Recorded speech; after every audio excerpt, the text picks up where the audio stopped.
Okay, now we have a case of that there should not be perfect multicollinearity. No perfect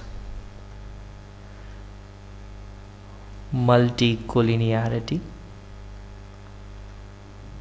Okay, of course we'll be talking about in detail about this assumption and its consequences, causes, remedies, etc.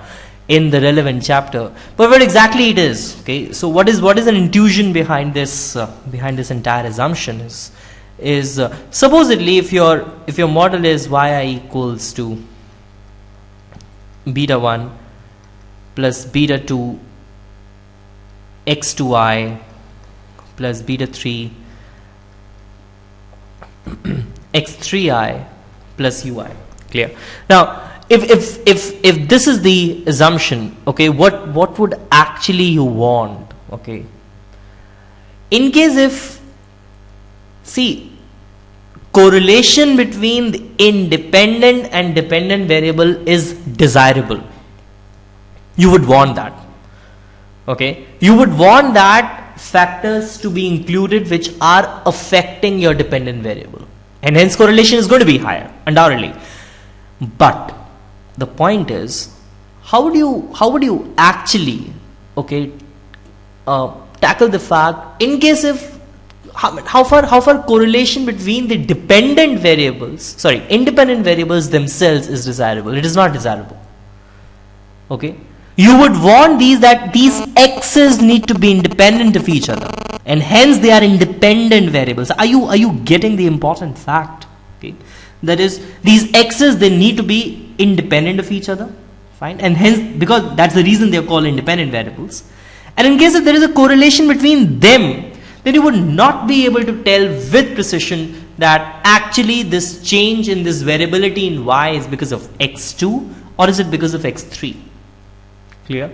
So that is the case of your multicollinearity, but there could be the case of perfect multicollinearity also. Okay, so what do you mean by that? In case if you know that x2i is equal to x3i, okay, or you know this that x2i is equal to 2x3i, okay, something like this. So this is perfect multicollinearity.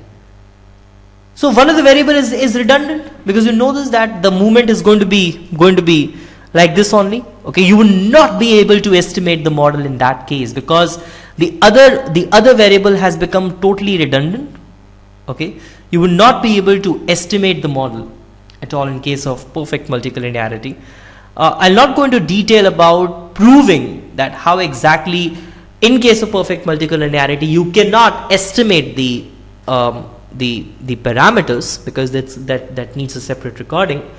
Well, the only important point for you to understand is that there should not be a perfect multicollinearity. Perfect multicollinearity could be x2 equals to x3, x2 equals to 2x3, x2 plus x3 equals to 1, some kind of linear combination between these variables. Okay, so actually this model would actually turn out into only one reduced variable. Okay, so this is the case of no multicollinearity. Okay, so I hope this is clear. Okay, this will become more clear as we go on under the recordings. Okay, so whenever you have a problem with any of the recording, okay, in case if you have at any time, kindly give us a comment, kindly give us a feedback that this is not clear, or we would definitely change the recording and we would try to improve that. Okay, so kindly do that. Okay, thanks.